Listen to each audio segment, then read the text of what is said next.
یہ فرزانہ منزل ہے۔ سڑک کے کنارے بنی ہوئی یہ خوبصورت کوٹھی دور سے پہچانی جاتی ہے۔ اس میں رہنے والے بھی اعلیٰ تعلیم یافتہ اور باعزت ہیں۔ فرزانہ منزل میں ساس سسر کے ساتھ ننیا ساس، ساس کی ماں اور دھتیا ساس، سسر کی ماں بھی ساتھ ساتھ رہتی ہیں۔ اس گھر میں 3 بھائی ساتھ رہتے ہیں جن کا کھانا پینا، اٹھنا بیٹھنا اور کاروبار بھی ایک ہے۔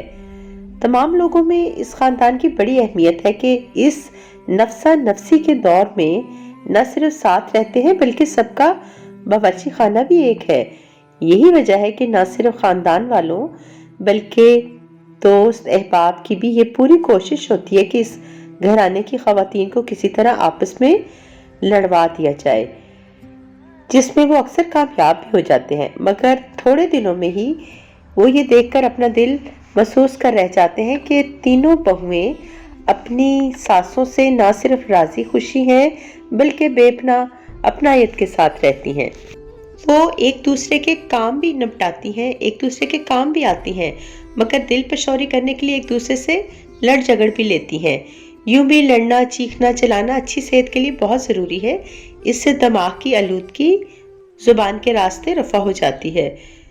گھریلو لڑائیوں کی بہت سی قسمیں ہوتی ہیں، مگر اب مد مقابل فوجوں کی طرح لڑائیاں خال خال ہی ہوتی ہیں۔ زیادہ تر لڑائیاں جو ان سمجھی جاتی ہیں وہ پیٹھ پیچھے لڑائیاں ہیں، جو عام بھی ہیں اور خاصی دلچسپ بھی ہوتی ہیں۔ بھابی جان، آپ کو پتا ہے یہ آپ کی دیورانی آپ کے بارے میں کیا کہہ رہی تھیں؟ کیا کہہ رہی تھیں؟ یہی کہ آپ اتنی قابل اور عالم نہیں جتنا کہ علامہ بننے کا شوق ہے آپ کو۔ میں کب بنی تھی علامہ؟ جب بھائی جان نے آپ کو اپنی شاپنگ دکھائی تھی تو آپ نے اس کی آدھی سے کم قیمتیں بتائی تھیں۔ جو ریٹ چل رہا ہے وہی تو بتاتی۔ اب ان کے لون کے سوٹ جو 500 روپے والے تھے تو میں نے ان کی قیمت اتنی ہی تو بتائی تھی۔ اگر وہ اسے 2500 کا ایک سوٹ کہہ رہی ہیں جو 1-2 دھلائیوں میں پھٹکار مارے بھی ہو گئے ہیں تو آنکھوں میں دھول جھونک رہی ہیں۔ ارے آپ نے بڑی نند کے بارے میں کہہ دیا کہ انہیں کھانا ہی نہیں پکانا آتا۔ کچھ ہی پکا لے، ایک ہی مزہ ہوتا ہے۔ ان کے ہاتھ کے پکے ہوئے کھانے والوں کا بہت بڑا حوصلہ ہوتا ہے۔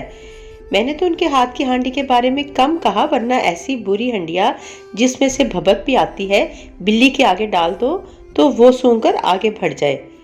آپ نے دیورانی کی باجی کا مذاق اڑایا کہ وہ توتلی ہیں، اور جب دیورانی کو کسی نے مطلع کیا تو انہوں نے کہا کہ فرانس کے لوگ انگریزی توتلے انداز میں بولا کرتے ہیں۔ ان کی باجی چونکہ اہل فرانس کو بہت پسند کرتی ہیں، اس لیے وہ اردو بھی اہل فرانس کی طرح ہی بولتی ہیں۔ بھابی جان کے پاس ہر مسئلے کا حل ہوتا ہے، اور چرب زبانی میں وہ اتنی ماہر ہیں کہ وہ ہر ایک کو یہ باور کرا دیتی ہیں کہ ان کی ہر بات 100% درست ہوتی ہے۔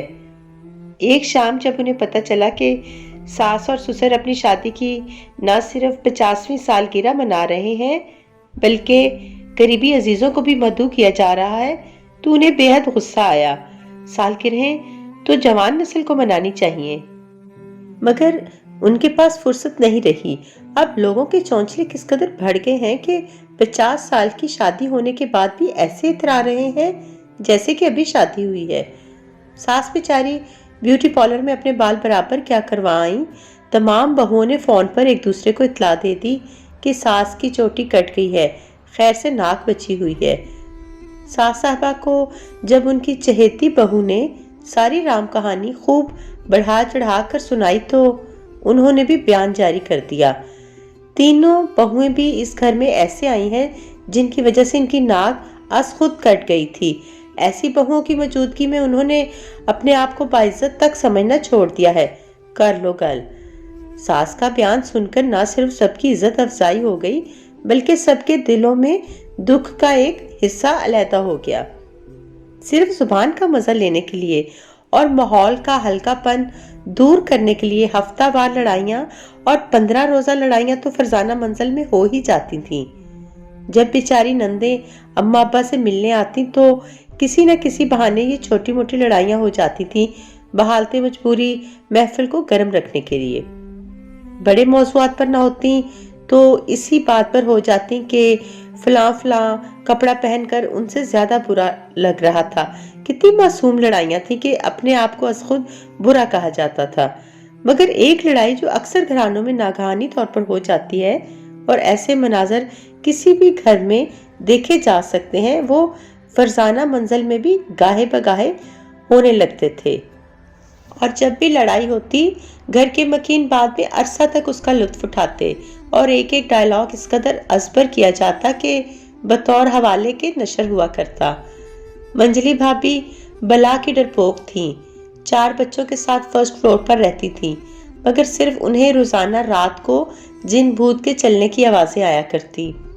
ان کے کچن میں اگر کوئی پلیٹ بھی گر جاتی تو وہ اس کے لیے جنوں کو الزام دے دیتی۔ نیچے رہنے والے ان کی مزے کی کہانیاں از خود چسکا لے کر سنا کرتے تھے، اور اگر کبھی وہ یہ گیتوں بھری کہانیاں سنانا بھول جاتی تو سسر خود پوچھ لیا کرتے، ستوت کیا تمہارے فلور کے جن بھوت کہیں دوسری جگہ شفٹ ہو گئے ہیں؟ ان کی کوئی تازہ بات مارکیٹ میں نہیں آئی ہے؟ پوچھنے کی دیر ہوتی وہ کئی کہانیاں لے کر شروع ہو جاتی اور جسے سب اپنی ہنسی رو کر سنا کرتے۔ ایک شام کا ذکر ہے، وہ پریشان سی نیچے آئیں اور اپنی تینوں ساسوں سے بولیں، اب میں اوپر کی منزل پر نہیں رہ سکتی، چھوٹے بچوں کا ساتھ ہے، پہلے تو جن بھوت ہی تنگ کیا کرتے تھے، اب چور بھی آنے لگے ہیں، آج تو شاید کچھ نہ کچھ لے گئے ہیں اور میرا ان سے سامنا بھی نہیں ہوا، کل کو اگر ان کی مجھ سے بدبھیڑ ہو جاتی تو وہ مجھے مار بھی سکتے ہیں، آپ یہ کریں کہ مجھے نیچے کی منزل کے 4 کمرے دے دیں، بڑی بھابھی بہت بہادر ہیں، انہیں اوپر کی منزل پر شفٹ کر دیں۔ مگر ہوا کیا؟ تمہیں کیسے پتا چلا کہ چور آیا ہے؟ تینوں ساسوں نے بڑی رغبت سے پوچھا، جیسے ٹی وی پر کوئی CID ٹائپ پروگرام دیکھ رہی ہوں۔ سلطان کے کمرے کی کالی الماری جس میں وہ اپنا کیش رکھتے ہیں، وہ آج نہ صرف کھلی ہوئی تھی بلکہ اس کی ایک ایک چیز زمین پر گری ہوئی تھی۔ حد تو یہ ہے کہ ان کی بزنس کی اہم فائلیں جنہیں وہ انتہائی حفاظت سے خود رکھا کرتے ہیں، وہ تک زمین پر پڑی ہوئی تھی۔ تمہارے بچے خاصے شریر ہیں، انہوں نے یہ حشر کیا ہوگا، ننھیا ساس نے کہا۔ میرے 4 بچے سیکنڈ شفٹ میں اسکول جاتے ہیں۔ سلطان خود بچوں کو چھوڑ کر تیار ہو کر اپنے آفس گئے، اور جب شام کو بچوں کے اسکول سے آنے سے پہلے میں برابر کے کمرے میں گئی تو حیران رہ گئی کہ کون اوپر کے مالے میں آ کر یہ چوری کر گیا ہے۔ کیا اوپر کی کوئی کنڈی کھلی رہ گئی تھی؟ نہیں، دروازے تو سب لاک تھے، مگر ماسٹر کی کے ذریعے ہر دروازہ کھل جاتا ہے۔ بس وہ چور اسی طرح آیا ہوگا۔ کھٹکے سے تمہاری آنکھ نہیں کھلی؟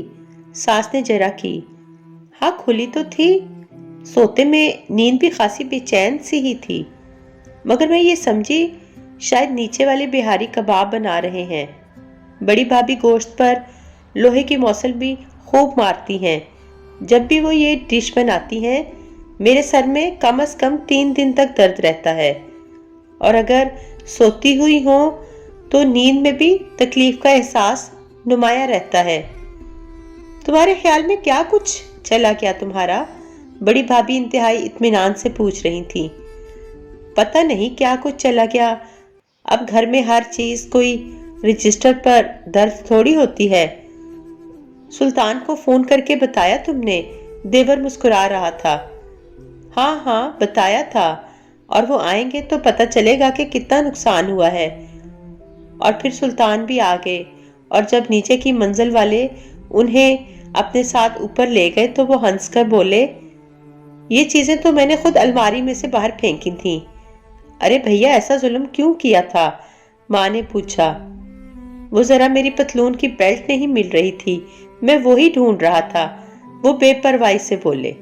اس کا مطلب ہے تمہارے جنوں نے بھی تمہاری بیلٹ پہننی شروع کر دی ہے، بڑے بھیا ہنس کر کہہ رہے تھے۔ منجلی بھابھی کو غصہ آ رہا تھا۔